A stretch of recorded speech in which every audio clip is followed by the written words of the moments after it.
preparing to live stream. Yes, sir. And it's moving.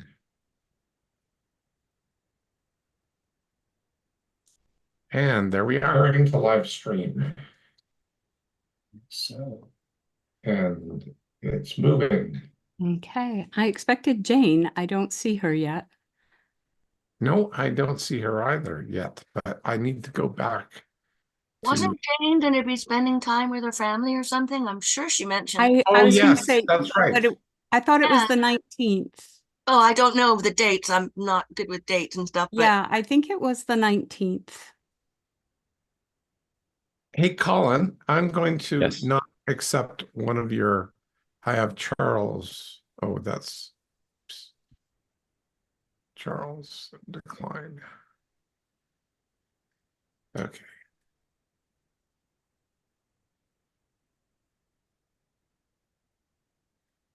And Jeremy's here. So welcome, Jeremy. Thank you. Yes, Jeremy, it's wonderful to have you back. Thank you.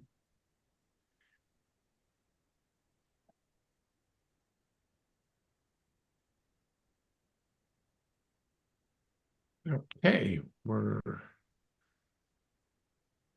and I don't think we're going to see Patty, or sorry, we're going to see Tim and Becky. Is that correct, Patty? That's correct. Okay. They You're will not be still, joining us tonight. And Yeah. Shannon is also, she is not joining us tonight. She's unwell tonight, so. oh. Okay, well, we might as well get started then. Okay. So welcome to the 319th episode of the Blair Dunkley Experience, where we discuss mind models.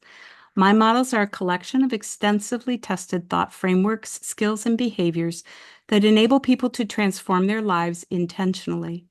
They have been tested and proven to be 80% effective when applied consistently versus mindset, which is only 1% effective. Your host for this evening is Blair Dunkley, the creator of Mind Models, and the Blair Dunkley Experience tonight is Blair's free gift to you. I am Patty McClurg, a certified Mind Model Method coach, certified Phobia Freedom Formula coach, and your co-host this evening. Personally, Mind Models helped me overcome more than a decade of depression. They have positively impacted every area of my life, including my relationship with myself. So we welcome you tonight and look forward to getting to know you better. Blair, would you like to talk to people and share with them about your study guide? This is a new opportunity that's really exciting. Exactly. So I have and I am going to see about bringing that up on here. And I have a new thing called Insider Notes. Well, it's about 2 weeks old, so not terribly, terribly old, but not absolutely spanking brand new. And oh, Colin put that up. Thank you very much, Colin. So yeah, what I have offered here is a way I'm trying to grow BDE. So BDE needs to get likes and comments and subscribes. So if you could do that on YouTube, I would dearly love that. And if you know of people that might like to watch it, learn from this, and subscribe to the Blair Dunkley Experience on YouTube, that would be absolutely awesome. And Jackie, you said please put in. I think the link for the BDE, just for people listening, BDE stands for Blair Dunkley Experience, which is the name of what we're doing here. So Right. Colin, if you could be our Jane for tonight a little bit and put some of the links in. The link for the YouTube for people to connect with us here. Could you put that in? Mm-hmm. Thank you, Thank Colin. you so much. I appreciate that. And you might as well throw in Ultimate Mind Hacking link on Amazon as well. I am looking to build the audience, build a community here. And I am wanting to do this so that I can get the mind model. Oh, Jane is coming. Great. She just showed up on my screen. And okay, what happened? What did I do. Oh, there she is. Okay, perfect. Hey, Jane. Jane. Welcome. So glad you joined us tonight. Yes. So anyway, basically I am offering insider notes, BDE insider notes. So Blair Dunkley and the Blair Dunkley Experience insider notes for each session now going forward. And I'm charging only $25 a month for that, or $300 a year for the BDE notes. And for that, you get quite an array of information. Frankly, it's a fair chunk of stuff. So you get, I'm just going to, let's see if Is it possible for you to put the link to 317? Is that one still, is that one still a and free sample? actually, and I am actually just going to share my screen with that. So Okay. this is what you basically get with 317. Well, and 18 is there, and now 19. So it's the study guide for all of the stuff here. And well, this is actually 318 study guide, and all of the notes here are there, all the definitions, which we love, additional insights and potential discussion points are here in relevance. And then there's a quiz here so that you can go through this quiz, all, 10 of these questions, plus the answer key. So you can self-test yourself if you wish. And then I like these essay questions for this one. That's not going to be a permanent feature. I just did that to see what would come up. But the glossary of terms is. So if you guys have a thing here that you want more information about, please feel free to give me send me a note, or send Sent a note. That's SENT at rewiringthemind.com. And there was a story we had in 318 that the story is here, and it was about the impact of relevance, and it was a man on a subway story.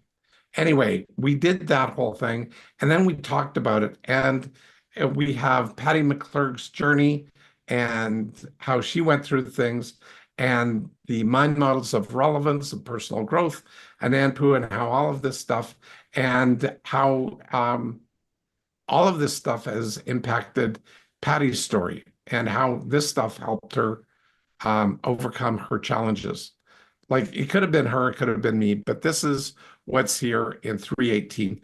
318, it's 14 pages that time. But to be honest with you, are you guys still there?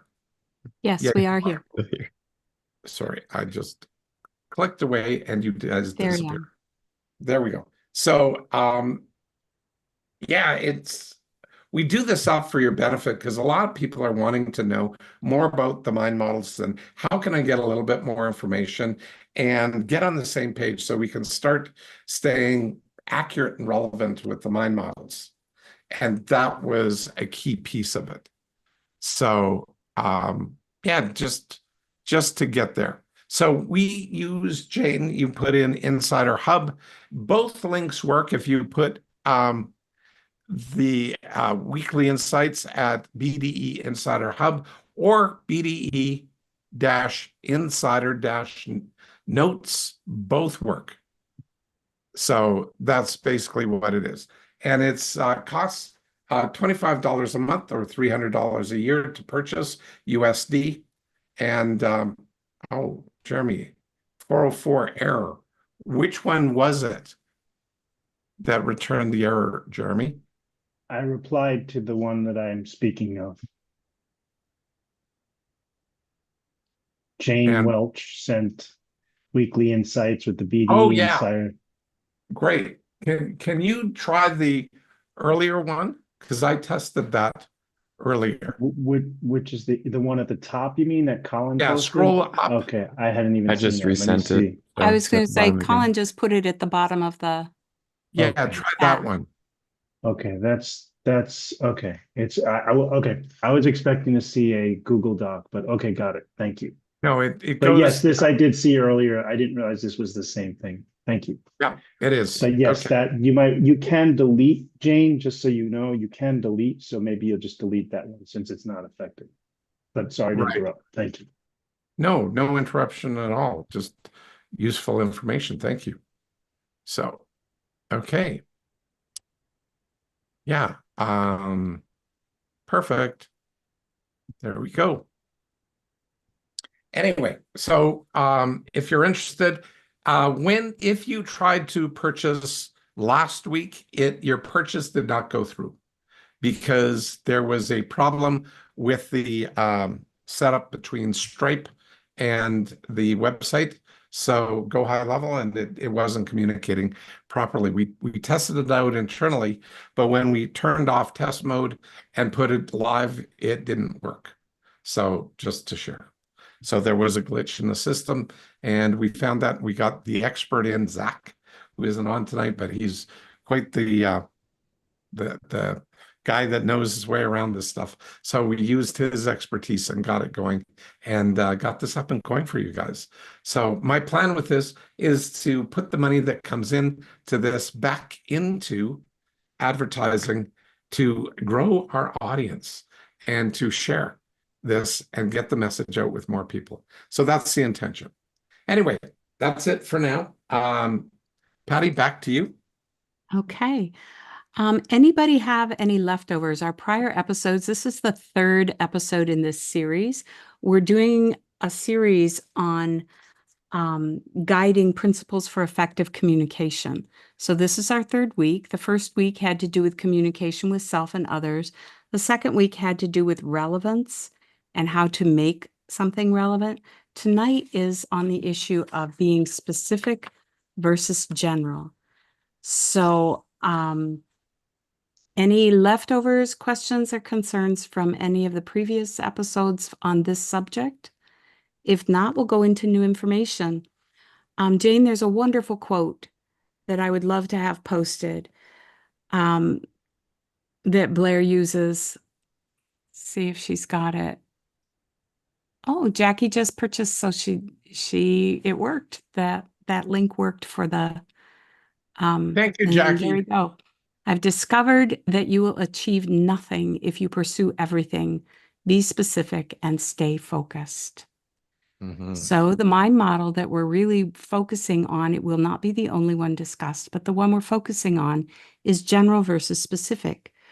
So, Brent, how does being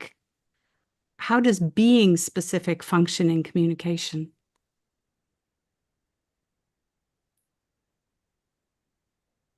It makes clear direction on a topic, where you're at, ideas. It makes things clear on what's the topic you're discussing or communicating.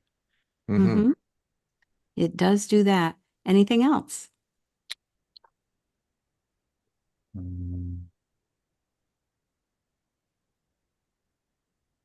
Well, it brings in your focus to the present, to Where the does moment. change happen? Change happens in the now, in the present. Change happens in the present. Mhm. So if you want change to happen, then specificity and being present is where that's going to take place. So Leslie, do you have any thoughts on how does being specific function in communication? It's extremely important in many cases.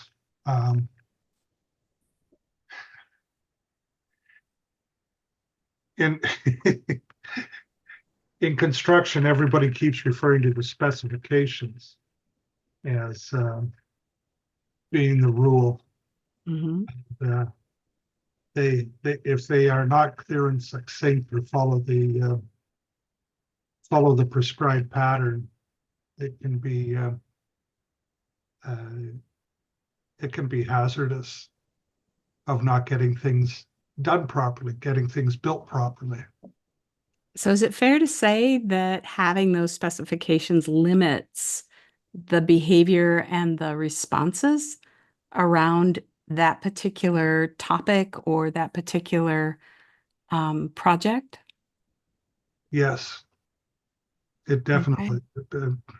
So it shrinks that box of possibilities. So in It is contrast, supposed to. It is supposed to. it's supposed to, you don't find that it does? Well, with over 50 years in construction, we've certainly figured out ways of how to take advantage of it.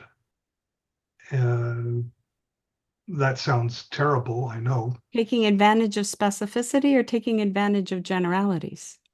Specificity. Specificity? Okay. Yes. But it's yeah, a specification can be written and included in construction documents that favor a particular product or a particular service. Okay, so getting super specific then. Yes. Yeah. But Okay. especially in private, in government, it's in government work, it's not as easy to do, or it's not. It shouldn't happen in government work, but it often does. Yep. Okay. So let's contrast that with generalities. Jeremy, may I ask you a question? You can, but I'm going to tell you that I'm a little emotionally charged because I'm not exactly sure what I'm experiencing right now, and I wasn't sure what just happened with Leslie. So I'll do my best, but I'm a little on edge, just to be truthful. Okay. Was there something that occurred here on the BDE that triggered that for you? I don't know what you were trying to do with Leslie, and I wasn't really clear about. I think I missed the initial instance of what we're talking about here. That's what happened, and then I kind of got, I felt like I didn't get a true sense of what Leslie wanted us to know, and so I was kind of confused. That's what happened. The mind model is specific versus general, and we're looking at it as a guiding principle for effective communication and being specific.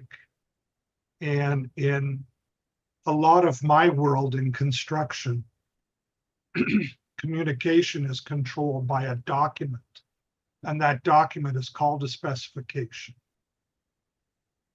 And in that specification, it's the way it's laid out. It's talking about what products you can use to build, like what type of concrete you use, and it's a different concrete you use for a foundation wall or a structural wall as opposed to a sidewalk that's outside all the time. So the specification will tell you that type of thing.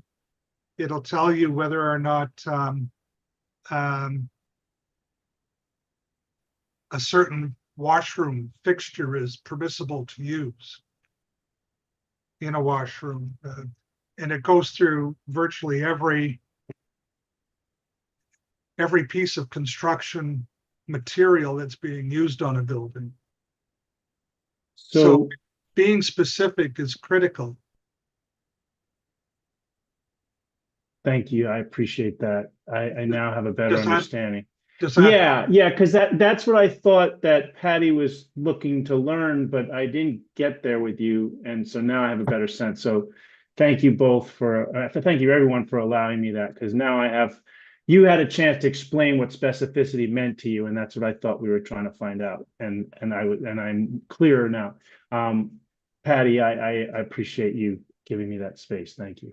Oh, you are very welcome. You're always welcome to do that, Jeremy.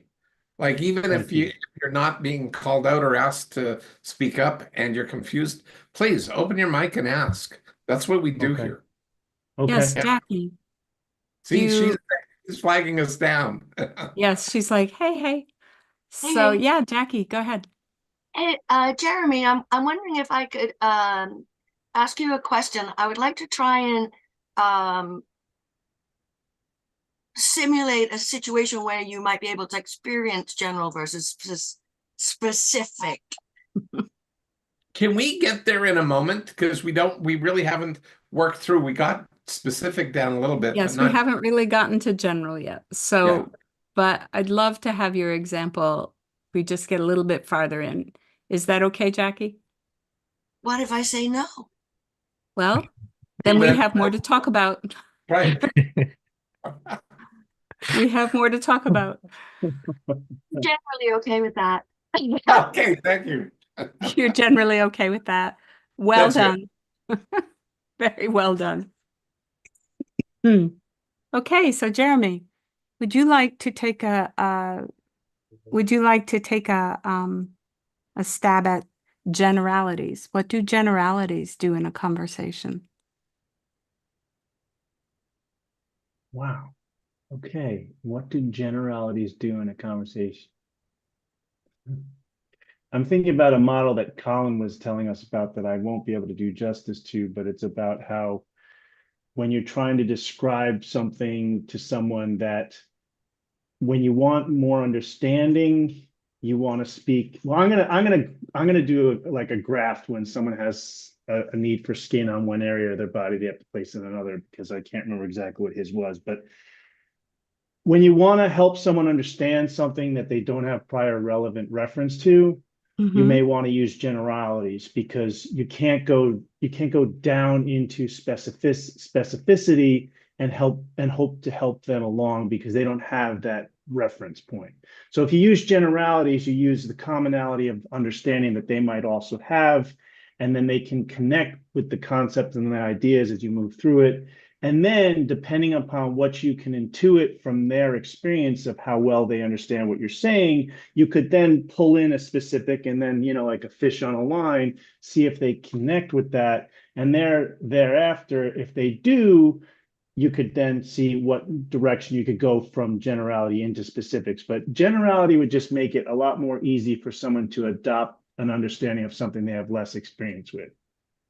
Well said. So you're using generality in that illustration as an overview. Is that fair? Giving somebody an overview of the topic so that then when specifics are offered, they have a place to plug them in to make sense. Yeah, make they sense can of map them. them to their own understanding of what they have prior relevant experience of. Yeah. No, that definitely works.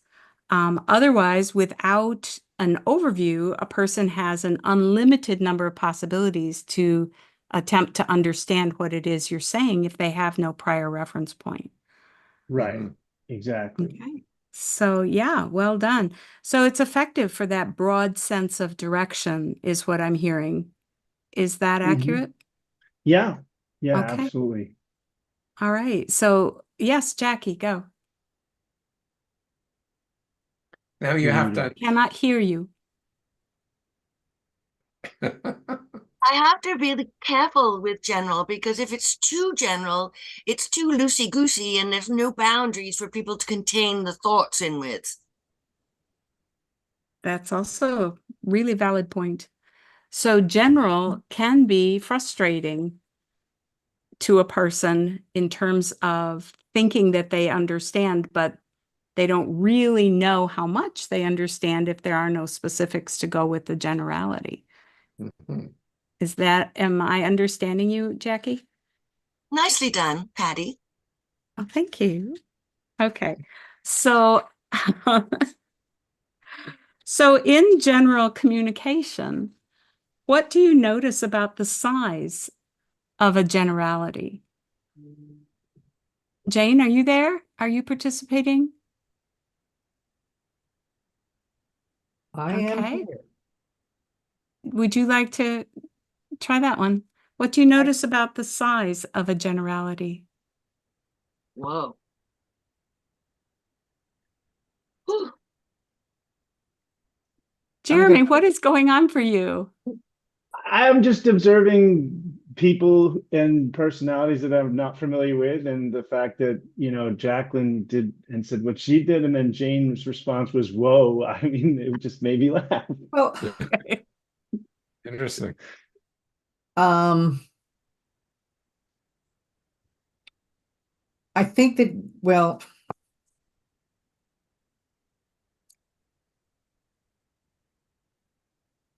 Is that too much of a general question, Jane? yeah, yes. It's just like so over fucking whelming. It's just like, Well, yeah, my brain went zing, zing, zing, zing, to all these Okay. places. And So I with went, reference to general pull that in communication, and go, Yeah. yeah, yeah. So with general communication, can you notice the direction a general communication is going? Is that something you can notice? If you address him properly, sorry, I couldn't resist. I'm sorry, No, if you go ahead, address, Jeremy, go for go it. ahead. No, go, No, Jeremy. obviously the timing was totally off because nobody No, got the it's joke. not. I Jeremy, can't recreate it. She said, if you address a general something properly, and then I said, what, I don't even, whatever. I got it. I got it. But Thank you Nobody did don't because need nobody laughed. It's all. okay. It's yeah.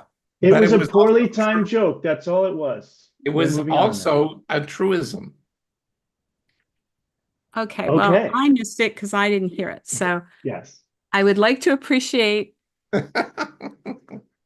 your poorly timed joke, but I cannot. So, he said, okay, it keeps moving. If you address it improperly. So what is an improper address to a generality? Okay, this is a it depends on nightmare where your for me. brain goes. Yeah. Literally. I mean, somebody can say something and they have a specific thought in their mind, and the other person takes it in a whole different connotation, and suddenly you've got a dirty joke happening that you weren't anticipating because that's where Okay. the second person went. Okay. So Okay. what would you do from a mind model perspective? What would you do with that? Well, first I'd laugh. Okay. That's fair. And then I would have to retract and reword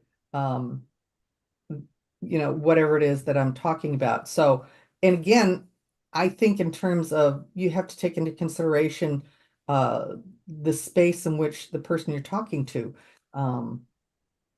So, again, where you guys were talking about how and I'm going to say audience, how you speak to a child is very different from how you would speak to an adult. Even if you speak to the child with respect as if they were adults, you still have to take into consideration what they know. So how do you discover what they know? Well, you have to How ask do you questions. discover what someone's generality means to them? They're being general or am I being general? Because I said take responding to you were talking about responding to someone's generality improperly.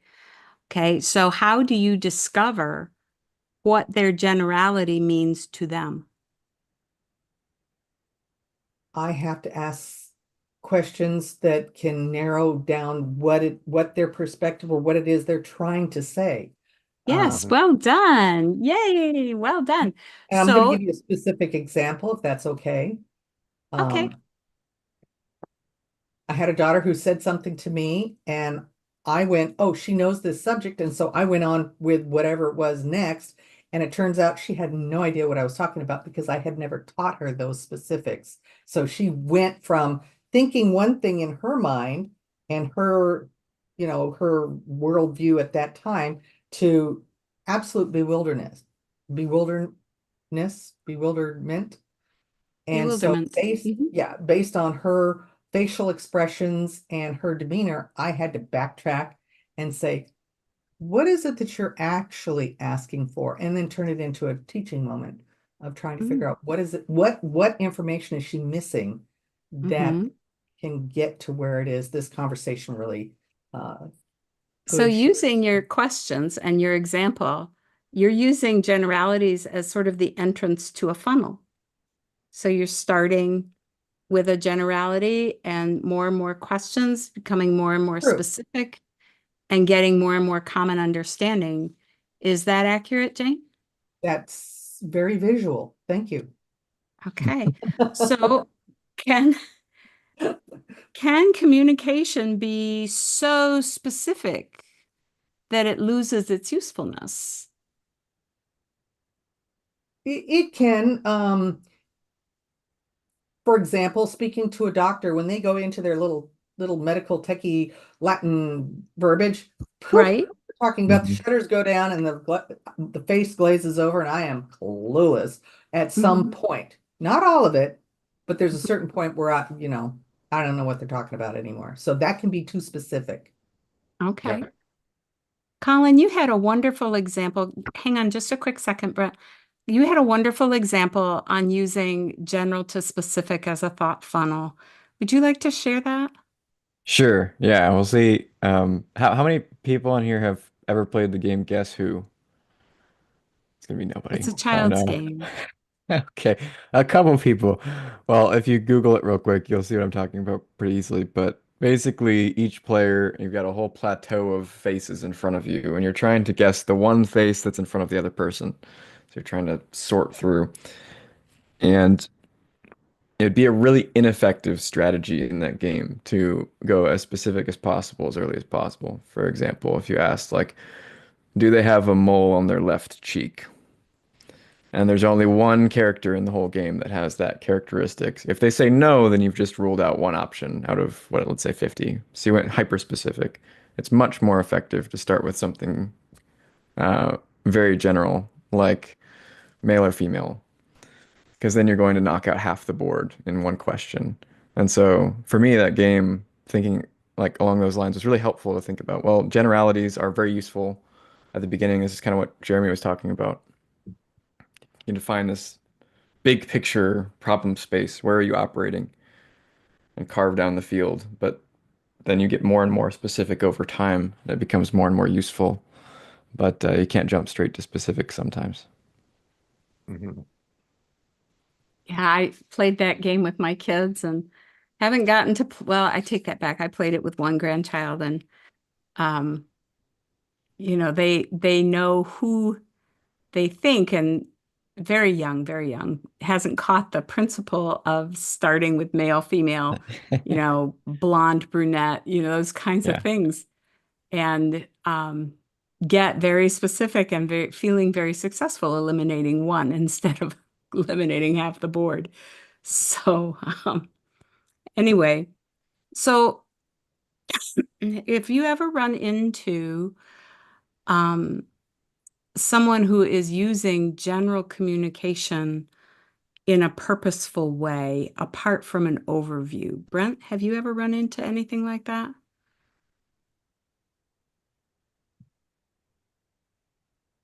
What do you mean Go with Jackie. No, purposeful, yeah, yeah.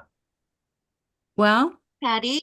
yes, What do you mean by purposeful? they have an intention. They're Purposeful, like, intentionally using oh, generalities. The uh, intentional use of just, generalities in communication, apart from an overview. Oh. Well, maybe in like a situation, if I can recall, if you're communicating, you want to help somebody, let's say, become resourceful. You're asking questions, but you're being more general to initiate a response of somebody trying to ask more questions. Like if you're say using it to help somebody think and ask questions about a topic, and if you're helping them find out information or instruct them, being general and getting them to ask more questions. So there's like in a classroom setting, Hmm. you're being general as a teacher to initiate the curiosity, the Ah, questioning, to get more specific yeah, and finding that those would answers. definitely work. I Mhm. have observed, um, I have observed people with authority, like landlords or supervisors, managers, sometimes skilled laborers, keep things very general. Yep, you're next. What does Mhm. that mean? 3 months from now, you're next? 2 months from now, you're next? And they purposely and intentionally keep discussion and communication general so that they can change the outcomes if they want to. So, well, you can stay here, you can stay here a year, but we'll just keep things open. we don't need to sign anything. We'll just keep things open. Or doctors, yeah, you'll be better in, 6 to 9 months, or you'll be better in 2 to 6 weeks, or they're keeping things very general so that whatever actually occurs looks like that was their intention to begin with. And it's a strategy to sort of dodge responsibility. Anyway. Is that also used so they don't have to stick to the answer and be held to that specific answer? Exactly, Brent. That's exactly what you'll see from time to time. That's what you tell a 2-year-old who's waiting for Christmas. When's Christmas? And it's like the middle of July. And you're like, it's soon. It's soon. Yeah. Yeah. Soon Eventually, come. Soon eventually it come. happens. Yeah. How many Oh. sleeps until Christmas? It's like, well, Many sleeps. like Some. Only anyway. 150, sweetie. Only 150. Several. Yes. Unless you nap, in which case you're up to 300. So That's true. anyway. So back to general versus specific. Is general communication actionable? Can you do anything actionable or behavior oriented with general communication? Lori, are you open to taking that one? She doesn't I'm have not able to an hear you. action. She can't open her mic. She's Oh, in okay. the room next to me, and we get an Oh, echo. and too much Get that. echo. Yeah, Yeah. okay. We get All right. feedback. Well, thank you, Lori. I appreciate that. Jeremy, is general communication actionable? Can you behave to it? I can't answer that question. It doesn't make logical sense what you're asking. What is in your definition general communication? Because Okay, Jeremy, I think you could do better with that answer.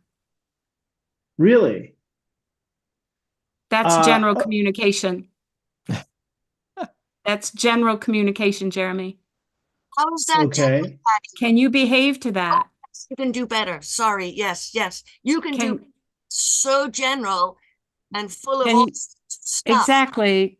Jeremy, I wasn't intending to be mean. I'm sorry, you look terribly shocked, but Yeah, because Jen Jacqueline jumped on too. I mean, look, thanks for throwing me in the deep end. I don't know any of you. This is great. I love it. All right. So can you do actionable with general communication? And then you said you could do better, and you weren't talking to me about me. You were talking about that as an example of general communication. yes. Right. So yeah, that called me to action, maybe not the desired way for any of us, but yes, that was actionable. That certainly inspired emotion in me. It did inspire emotion. Blair, you want to add to that, please? Yeah, can I ask you a question here, Jeremy? Did Yes. did that inspire action or a reaction? Yeah, that was a reaction. Because that was emotion, because I was, yeah. Right. So Right. the reaction to that, was that effective or ineffective? I don't think reaction is ever effective. I'm in the same boat as you. I agree. But Okay. it is a thing that we learn from if we care to observe what we have just done. Was that effective for you? And Patty's thing was she tried on a thing and just went for it, got a reaction, and gave you an experience. Yes. Okay. Okay. And so it's like all's good. And the experience there was one of saying, well, is that behavior that got elicited by Patty's response, was that actually effective? Well, yes and no. It was effective to get an ineffective response to only prove her point that general isn't all that great a lot of the time to make things work, but it got a reaction. Right. Right. I guess the thing is for me is that we were talking about specific, and was the term general? So we were talking Yes. about specific versus general, right? Yes, we are. And then we went, and again, I will take ownership. Maybe I missed something, but then we went to, is that actionable? So I didn't get the connection between understanding the differences between specific and general, and whether or not action is or how action might be involved. That was the breakdown, if you want to call it that, for me. Yeah, except that it Blair, wasn't you have exactly. you have a wonderful example about your fireplace. Oh Do you yeah, think okay. that this would be helpful, that story? Potentially. I'm just gonna share something with Jeremy and then get Okay. into the fireplace story. So, Okay. you're you we do need to remember the difference between action and reaction. And so, Jeremy, you are a perfect role model for reaction there. Number one, you didn't have enough specific information to take an action, and the generality, the generalization of things forced a reaction. So, did it generate a behavior as such? Yes, but was it effective? Okay, so I'm going to park that. Are you okay with that, Jeremy? Does that make sense? Yes. Okay, great.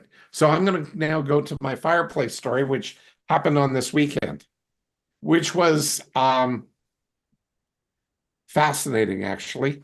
So my fireplace was working last winter here. It's an electric fireplace. I turned it on, and I was over at my girlfriend's, Lori, who's here, last weekend, and I wanted to fix my fireplace on Sunday. Well, not fix it, actually take the firebox out because it's electric and replace it with something I found on YouTube. And as I'm doing all of this, Lori helped me, like I undid it and blah, blah, blah, like lifted it out. It was great help having Lori here and helping that whole thing. And as I took it out, I was looking at how would I disconnect it? And I found that it only had two wires, a black and a white. So, a hot and a neutral plus a ground, actually, three wires. It was fascinating because when I looked at that, the neutral and the hot were the neutral was actually melted. It had shorted out. And that's how come it wasn't working. But I was still hunting for a new firebox or electric fireplace to replace it with for the size and everything else. And that's the reason that I wanted to take it out, was to measure the internal dimensions and get that. But as I was working with this, I was working on one specific set of parameters, which were specific to the size of the box, so I could find a replacement to fit in that without doing anything. My brain held the general thought, this is broken. I thought it was specific. I thought the thing didn't work, so it had to be replaced. But I know a fair amount about electrical stuff.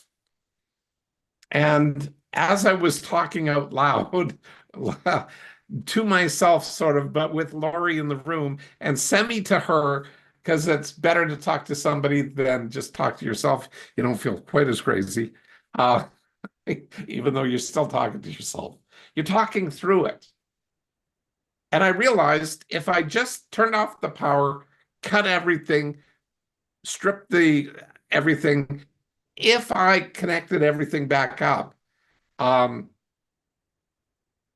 could test to see if it works. Had the internal mechanism shorted in any way, shape, or form, because the short was completely on the outside of the electronics. These are all the specific things that I was going through, as opposed to it's broken, I need to replace it. Well, by thinking through these things and snipping the wires, getting them reconnected and testing it, and then throwing the switch, and poof, everything worked again. I was able to save myself $350.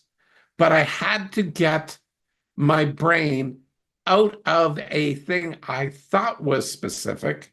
It's broken. It needs to be replaced.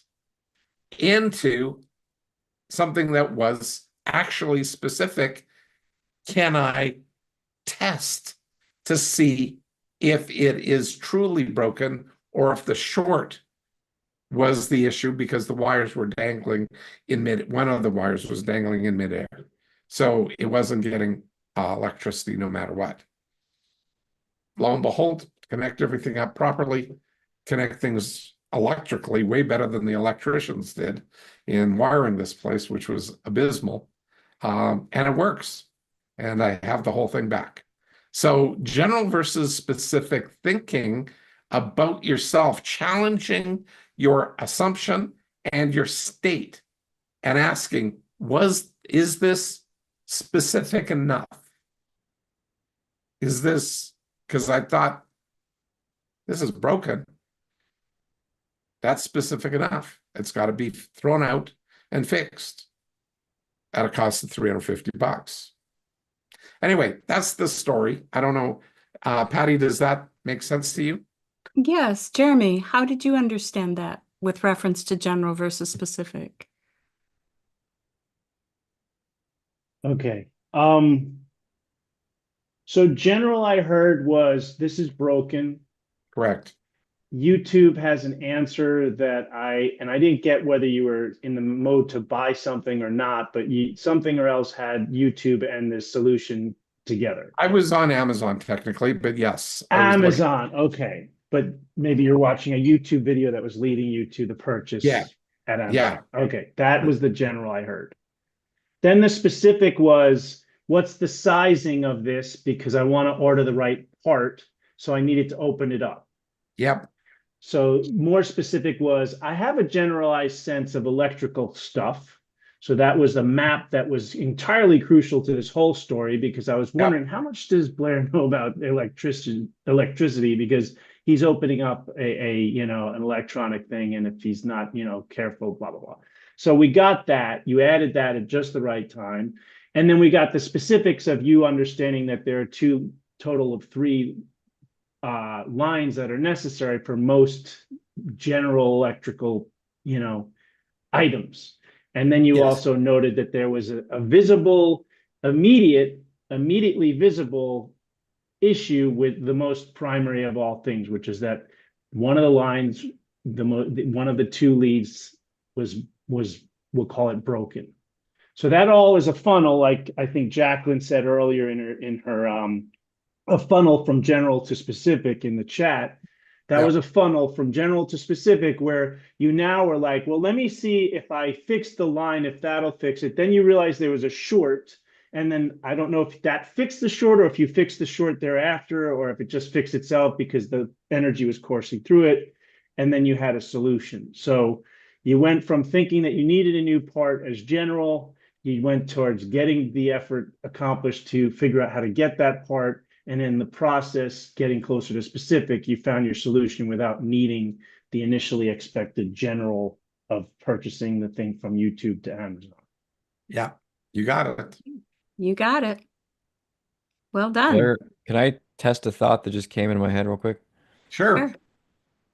So it struck me as I was thinking about that, like when you first define the problem as this thing is broken, the solutions that present, or maybe the solution that presented itself is buy a new one or fix it. And then I thought, No, it wasn't actually fixable in my mind.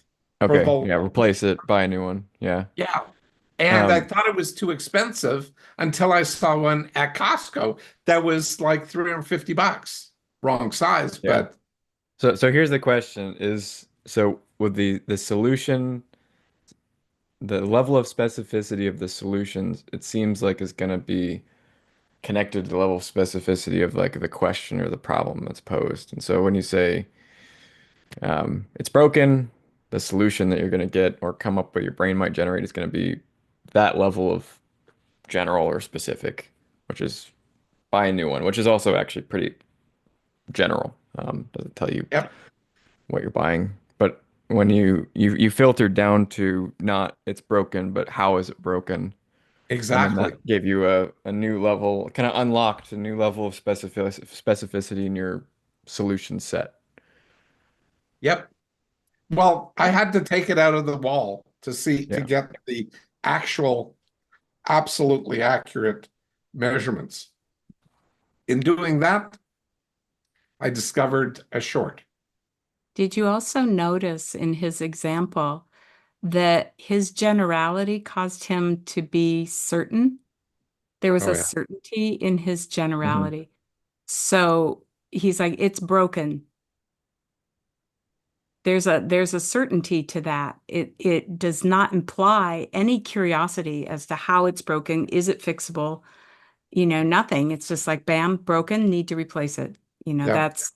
That's where it was. And so when he discovered, 2 seconds, Jackie, when he did, and then you, Brent, when he discovered how it was broken, then curiosity comes in to play with all the different pieces that brought clarity to his situation. So, Jackie, go ahead. Well, I was just about to say what you were saying, and his general thought was it's broken. When he noticed a specific thing, he had a choice to test it. So it's failing fast, falling forward. Mm-hmm. Which, Jeremy, that 4 Fs that's in the chat, that stands for the mind model, failing fast, falling forward. So that wasn't Jacqueline holding on to an F-bomb because she was frustrated. Got it. Exactly. It was No. too specific for you, Jeremy, in that instance. Failing Mhm. fast, falling forward. Did you have anything else to add, Jackie? Or can we go ahead to Brent? Whoopsie. Go ahead, Brent. Oh, yes. So you were talking about Blair getting more specific in general. He was being curious, right? He was very certain that it was broken, and he Mhm. opened it up. He starting to become curious, and then he's asking himself questions, be more specific, becoming resourceful on which ways how he might uh, fix this issue he has. So in doing so, he became more resourceful instead of just the one option of buying a new one. He was checking maybe he could fix it. So he had the two options there of buying a new one or fixing the one he had. Um, but he was asking questions in his brain, but they're relevant questions. So I was just picking the pieces of asking questions and the relevance regarding to specifics. So getting specific, the questions, everything becomes relevant to your topic or so you can be effective at your communication. Well, Brent, would you mind playing just a little bit? Could you take Blair's Sure. example and show how the 3 magic words would apply? Could you take his story and put the 3 magic words to it? Yeah. Okay. So first there's By the three way, magic words I'm to just be 2 seconds. yeah. I'm just 2 seconds. I want to frame this for Jeremy. We're throwing Brent in the deep end here only because he's been around for like 6 years. Okay. So he has a lot of context. We He's won't. like an anchor for this. He's like an Yeah. anchor for the BDE. He has been here just nonstop. We don't even start without him. He's really special to us that way. But he has made clear that he wishes to grow and he wishes to explore and be challenged. So Yeah. with that context, we Mhm. are periodically challenging him. The 3 magic words also, Jeremy, just for your understanding, are might, specifically, and now. So take it away, Brent. Okay. So might. So when Blair was he was certain in the beginning when I'm gonna buy a new one, and as he took out the fireplace, he noticed the electronics piece were missing. So he's like, well, what might and then might comes in, and what might I do now? I might, check this out. I might be able to fix this. So there's that option. And then he got the move to specific, he opened it up and was checking out the electronics and was aware like, oh, it's pretty simple.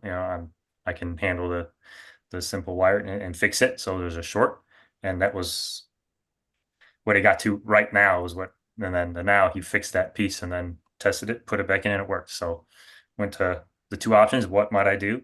Fix it, buy a new one. I'll see if I can fix it. Got more specific to fix it, and then right now is fix this piece as he found out more information on what Well done. might have been the Well issue. done, Brent. Well done. And I'd like to say, Jeremy, by the way, you Oh. you are grasping this pretty effectively. So it seems, being fairly new, you seem to be right on with getting the general versus specific. So yeah, and being confused is Thank you. fantastic. That means you're open and It's ready. classic. So, It's part of the learning curve. Yeah. Yeah. It's actually required. Yeah. Confusion is required because you cannot grow new ganglia in your brain if you don't have a sensation of confusion. Because the sensation of the confusion are the neuropeptides, physiologically the neuropeptides that actually are present in your brain that causes ganglia to grow. That was fascinating when I found that out years ago from a neuroscientist that studied this stuff.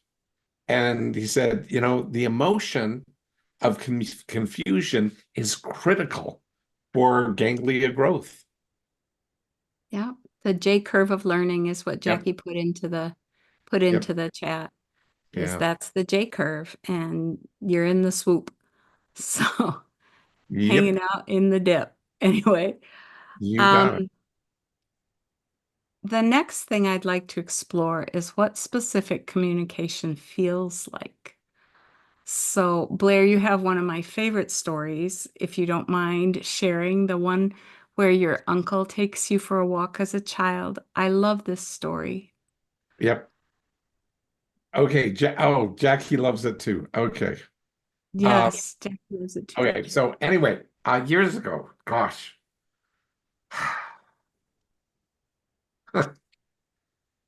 Roughly, believe it or not, 60 years ago. Are we really telling that? Yeah, I just did. That's really specific. That's really specific. It actually is probably more than that, to be honest, because I was probably somewhere, I wasn't 9, so I was probably like 65, 63 to 65 years ago. I was out at my Uncle Joe's farm, and he invited me. I'm in northern Alberta. It gets dark late. The sun stays up till like 10:30 here at night. And so it does 10:30, it's dusk, and we're going out to bring in the cows. And I got invited to go out with him. But we had to go through the barn, which was great. And then through one of the fields, and then through the woods, which I never went through the woods by myself, but it was okay because I was with my Uncle Joe. And as we were going through the woods, the little forest there, I heard this rustling leaves on the ground and like rustle. And I said, Uncle Joe, what's that? And he said, Shh, Blair, just look on the path ahead. And rustle. And then a mouse scoots across the path and rustles some more leaves. And I went, wow. He said, Blair, that was a mouse. That's the sound a mouse makes when it's scooting through the leaves. Okay. Went down a little further, and all of a sudden, I heard this screech, and it really freaked me out. And I remember grabbing my Uncle Joe's hand really tight and saying, Uncle Joe, what's that? What's that? And he said, Blair, that's a screech owl or a barn owl. And it's hunting right now. And it's calling for its mate. Okay. So anyway, I heard that. And I knew what that screech was. And we were coming out almost to where we could see the cows, not quite. And then I heard the yip, yip, like all these coyotes howling and whatnot. And I never heard that before. And again, Uncle Joe, what's that? And he said, listen, Blair. and I heard the howling in one area, then another area, then another area, then all over the place. What is that? The coyotes talking to each other and just saying hello and how that's going on. And dogs do that in the evening too. They bark around and sort of say goodnight or hello or whatever. And he told me that that was the coyotes. Anyway, we went out, we herded up the cattle and got them going down the same path. And on the way back, like, every time I heard something, I remember just grabbing my Uncle Joe's hand because I was so scared, so fearful of what those things were that I didn't know. And coming back, I heard the rustling of those leaves. And I very proudly perked up and I said, Uncle Joe, I bet you that's a mouse. And sure enough, it was. And then next thing, heard some coyotes yipping. And wow, it was amazing. And I knew exactly what those are, the coyotes talking to each other. And yep, it was. And then I heard the screech owl again, and actually, that was in the distance, but another owl, like, I did not hear this owl at all. It went in silently to try and capture that mouse. It never got it, thank God. So it would have traumatized me as a 5-year-old, but didn't catch the mouse, didn't catch dinner that time. And but I knew what the screech owl was, and I knew what this was, and I didn't have fear with that because I had things named and labeled. Because the power of naming and labeling everything and putting those things in there was just so critical to managing my state, my mind. And my Uncle Joe taught me all of the names of all of those things and showed me how to manage my fear. Jackie. It's interesting you just said that because something flashed into my head about when I name and label. And like if I'm overwhelmed or I'm frantic or I'm running around, if I just take a moment and say, what's going on right now? Or how am I feeling? I go, I'm anxious. I'm overwhelmed. That takes out so much of the punch, because now you can identify it. You can ask yourself, oh, well, you can take next steps if you choose to, like ask yourself, hey, what is it? Or Yeah. what's going on? Just like you were able to say, oh, that's an owl, that's a mouse, that's the coyotes. It was, anyway, yeah. Yeah, it is. When I do that, sorry, Brent, did you want to go there? Oh, so the feeling. So was it that specific communication Yeah, how feels like does the example? specific communication feel? Yeah. So how does that feel? So what I was gathering is that you were getting clear. So you had there was a little bit a clarity there instead of, so you're not fearful. So I was Correct. trying to put some feelings to that. So clear communications, it's just Exactly. that's one is clear. So you know exactly what is there. Mhm. Well said. Not sure Did if you there have something to might add be to? other ones, but I can't Yeah. think of right now.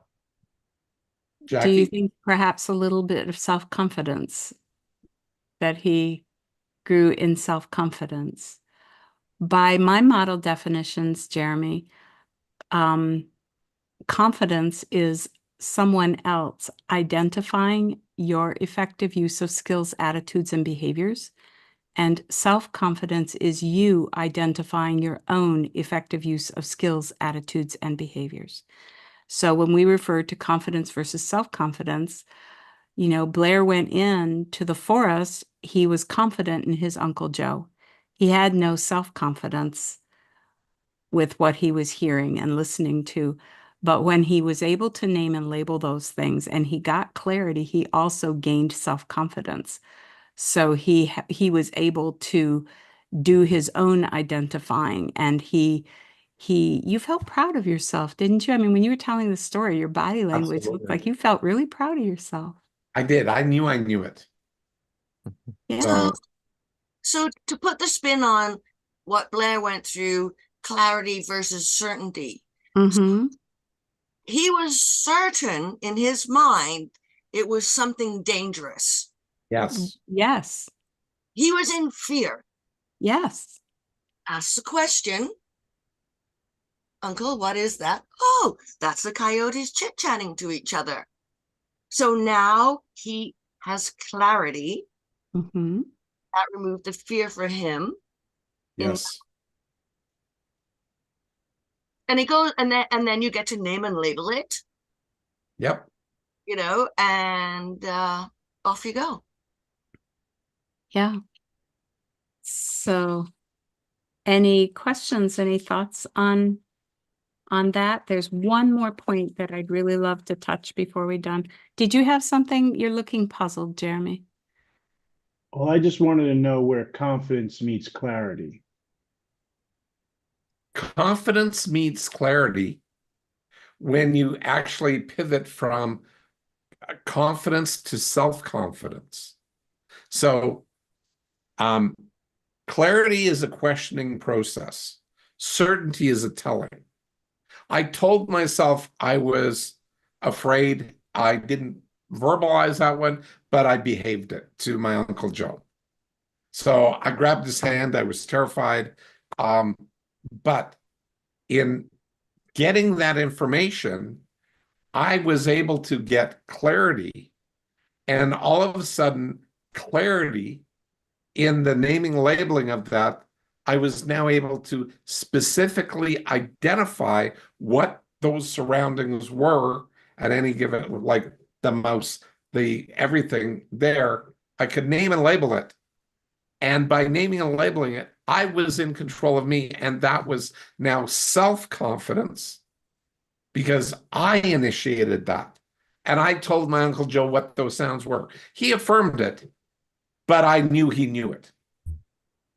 Yes, Uncle Joe provided a box, a frame for me to define all of these sounds that I was hearing and was terrified of. But I can recall walking through the forest on the way back and hearing those sounds and not being afraid, where it was lighter out, brighter out, and and I was way more afraid when it was lighter out than I was when it was darker and walking back through the forest. I wasn't afraid. So Jackie that put in had the pivoted my chat the internal versus external. So you took what was absolutely. internal, and by And asking a question, go ahead, Jackie. the key part to what Jeremy said or asked, he said, how do you get from such and such to self-confidence? And that's what brought up in my head about internal versus external. Blair was able to, feeling all of this external stuff, he had external verification from his uncle. Yes. So he felt confident, but when he heard it again, he had self-confidence because he'd internalized it. Might that be what happened? Yes, there was a lot of flow between external and internal throughout that whole experience. There was just this beautiful flow between himself and his Uncle Joe and dealing with what he was feeling, and he externalized that with questions, and then Uncle Joe, gave him some external verification for names and labels, and then on his way back he tested that, and in the testing he became more self-confident. He was able to use his skills. Yeah, right. So yeah, well done. Confident. Well, I think that we're needing to start the wrap up at this point. Any last thoughts before we go into wrap up? Okay, Colin, would you like to? Yes, Jackie. Can I wrap up? I need to go to deal with my fingers. They're really hurting right now. I've broken them. Oh, I'm sorry, you're in pain. I would just like to say, I had so much fun this evening. Oh, good. It's interesting having other people come in because Jeremy has just had this huge effect on how I started to look at things, because I was thinking not from what I understood, but what does he understand by what he's asking or what he's not asking? And that was really cool. So, Jeremy, please do come back. I'm usually here. I would give it a 9 out of 10. Thank you, Jackie. Appreciate your wrap up. Colin, would you like to take the rest of it on? Sure, I'd love to. Thanks. Brent, would you like to participate in the wrap up tonight? Yeah. Yeah. So I like the one that one having Jeremy on it with his questioning. I was able to take a look and be curious on how he's processing this whole, the being confused and understanding the general versus specific. So I found that really interesting, the way he was processing that, and then putting together with the communication as we're going through this, how the first two and then this one, how it's flowing so far on getting, the asking questions and relevance, and then getting general to specific, on how those play into general versus specific right now. So that was one thing I was able to get while they were Blair, you guys were going through with Jeremy doing the funnel going down, and I put that in there around that point. So and then asking, challenging me, that's fun, get a bit on the hot seat. I like it. Thank you. Yeah, I give it for me a 9. Yeah. Thanks, Brent. And thanks, Jane, too. I think Jane had to go, but she gave it a 9 out of 10. It's a great discussion. Leslie, would you like to participate in the wrap up tonight? Certainly, thank you.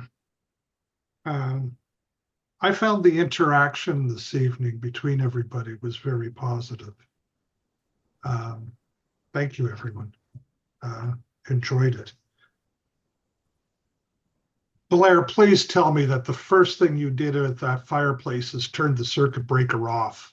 The first thing I said is I turned the power off, and that's literally what I did. I turned the power off. Thank you. That whole story, I missed that point, and I'm just wondering, here we go. We're going to get a little zap here. No zaps, no sparks, no nothing. Good. Power was off. Good. That's good. All right. It was a great evening. Thank you. Thank you for your worry and concern, Leslie. Appreciate it.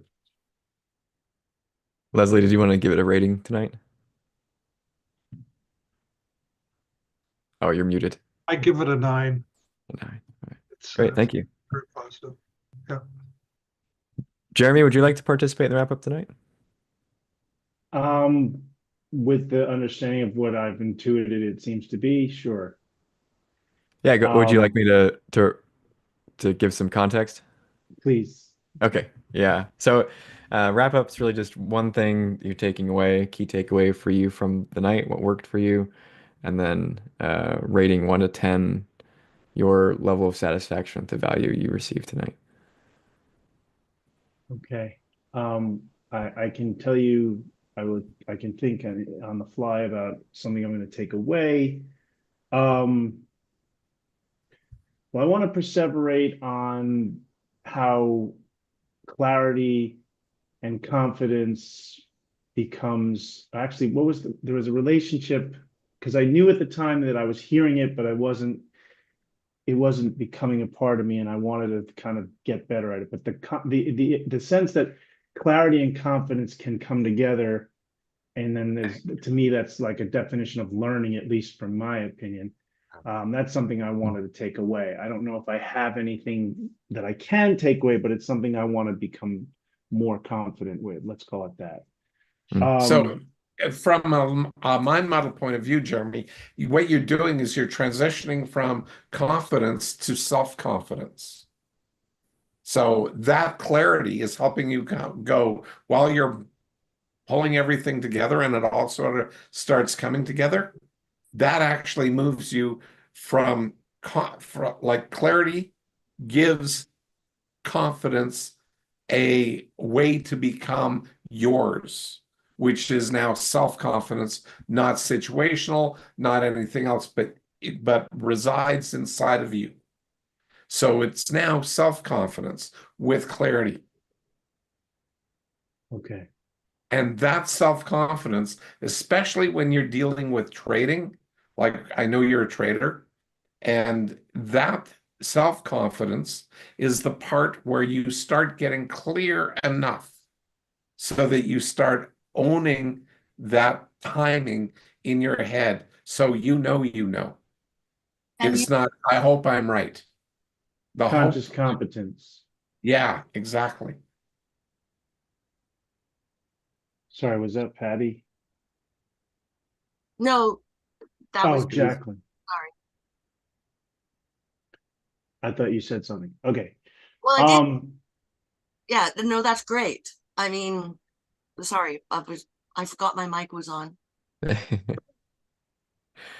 yeah, and I am gonna say that while I would love to participate in the rating, I don't feel at this moment that I really can sink into an understanding of what relevant place I would put myself. I mean, it's all too new, and it would just be like a social pressure that I don't feel would be authentic for me to try to participate in because I just Yeah, no pressure yeah, at I all. think what we just discussed is even more powerful to me than anything. So I'll give that a 9 because it has an easy beat and I can dance to it. There we go. Thank I you, love Jeremy. it. Uh, Lori, I know the mic situation is a little funky. Would you like to participate via chat or something? Okay, there we go. 9. We'll go with that. Thanks, Lori.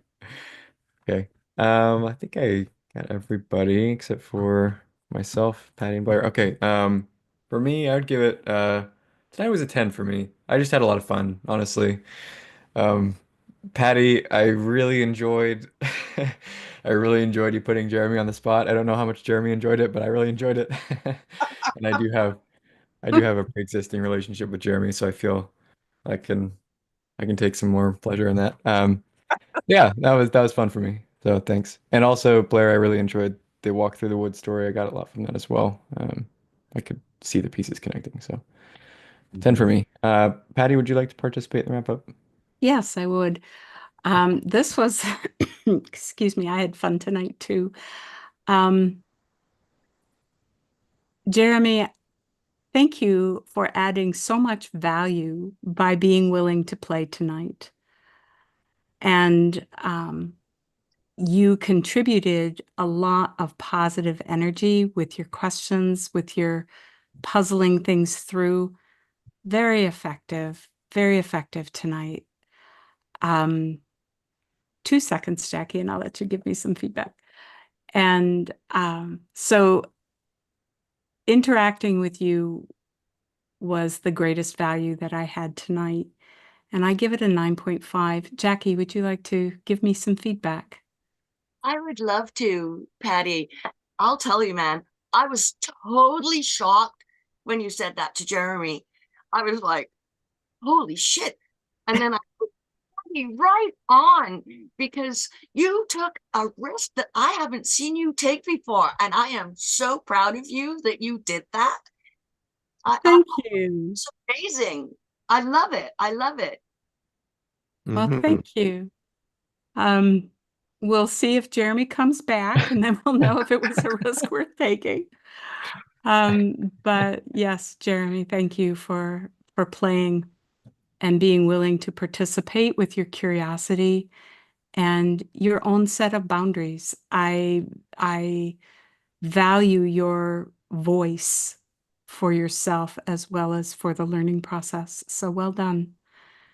So Blair, would you like to give us your wrap up and then take us out? Maybe talk about the study guide one more time? Absolutely.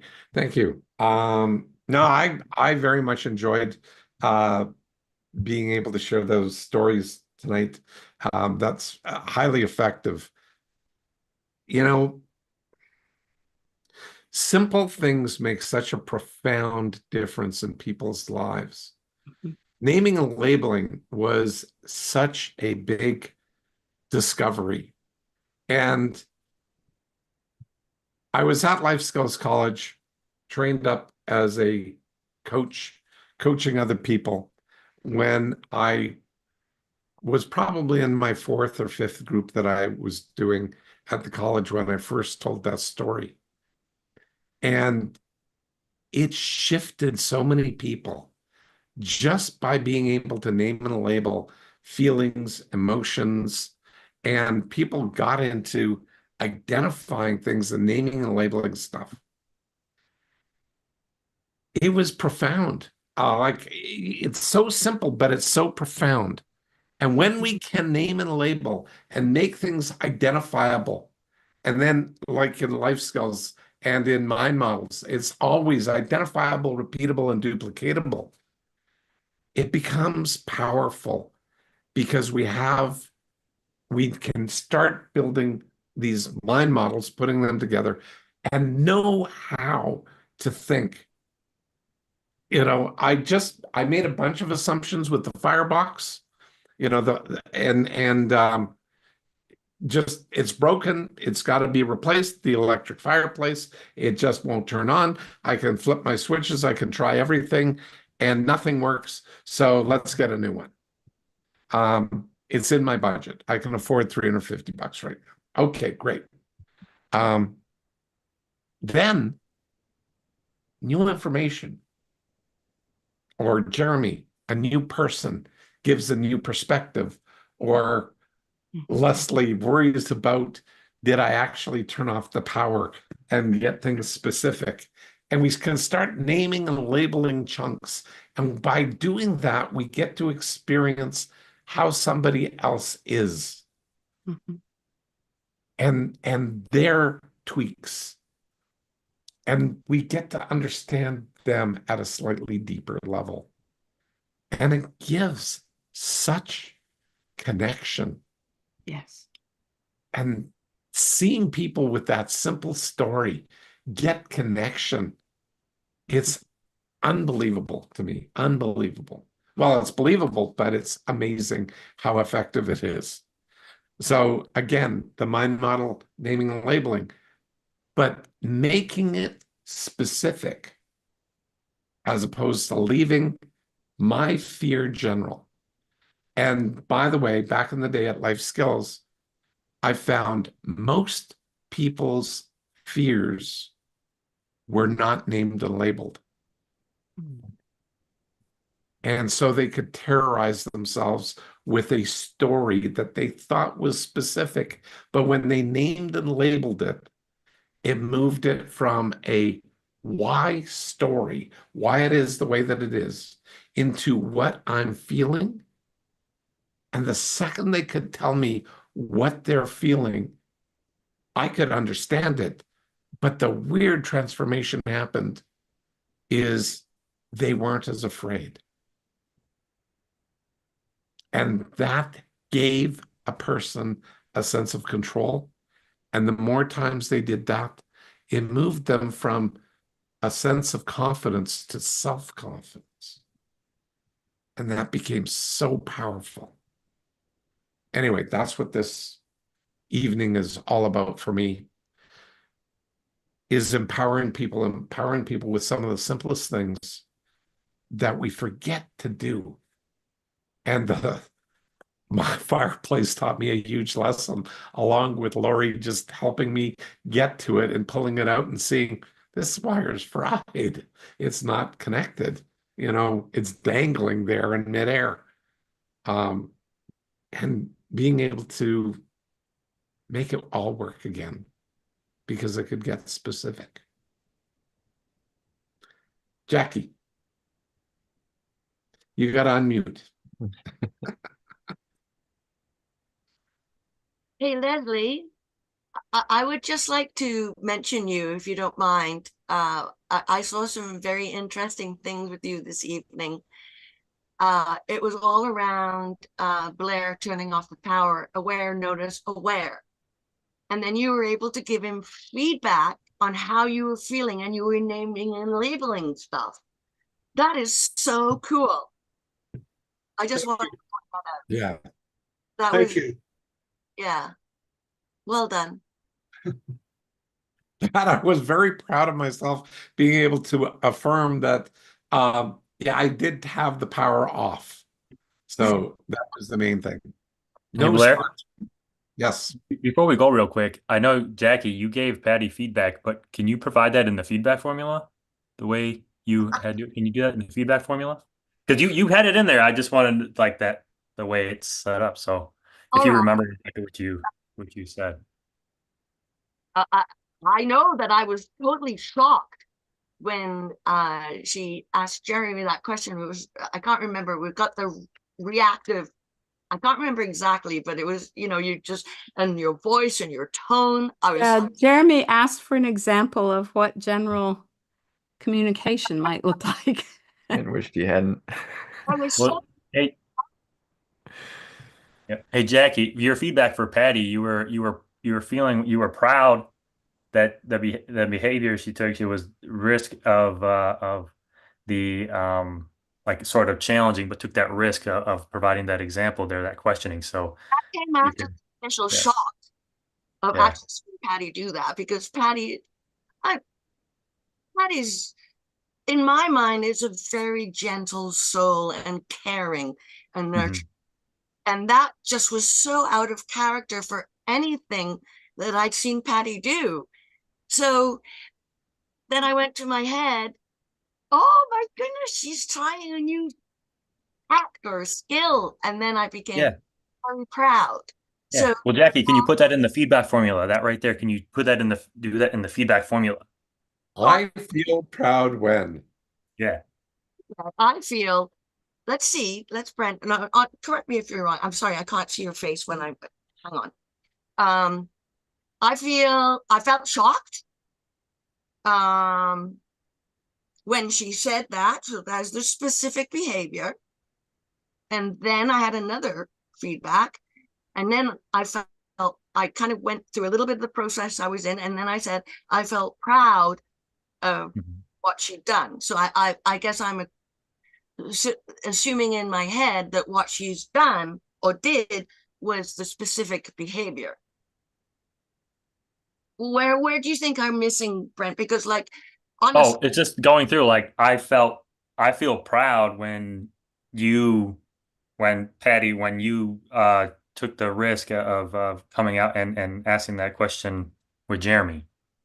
Like ah, that was I like see. that. Yeah. So you were that because you were explaining you had the proud, but then the behavior, you were explaining the behavior that she's so quiet and usually reserved, and she took a step out there and did that interaction with Jeremy with that providing that question that provided that example. So yeah.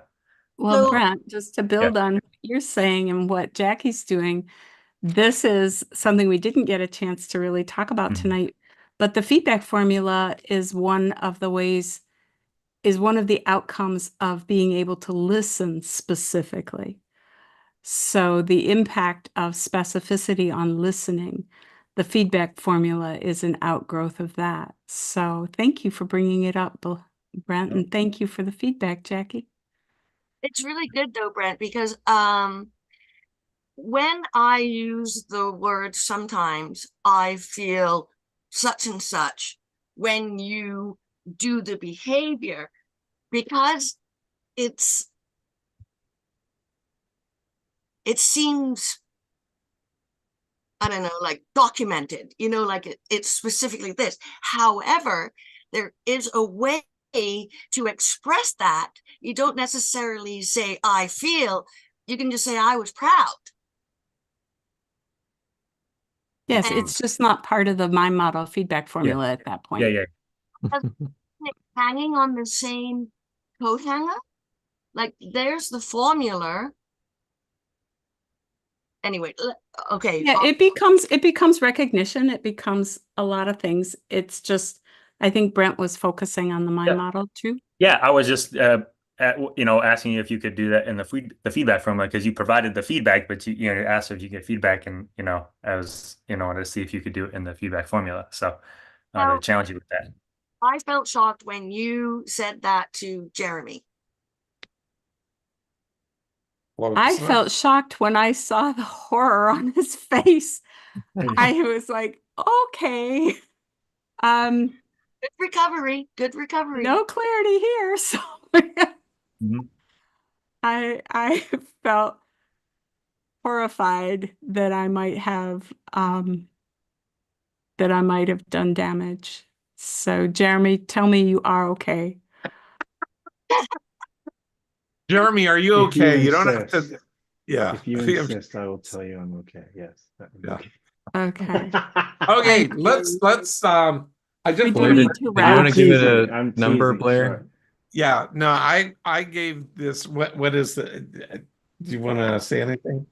Happy anniversary. Happy anniversary. That's all. Okay. Oh, I want to go. Okay, no. So this is like a 9.5, 9.75 for me, especially during the wrap up. So Jeremy, really enjoy what you're bringing to this. A lot of communication. Brent, I love you digging in here with Jackie. That's perfect. Colin, thank you for bringing this back. Patty, great job in taking a risk. That's one of the most if, risky but effective experiential learning lessons I've seen you do.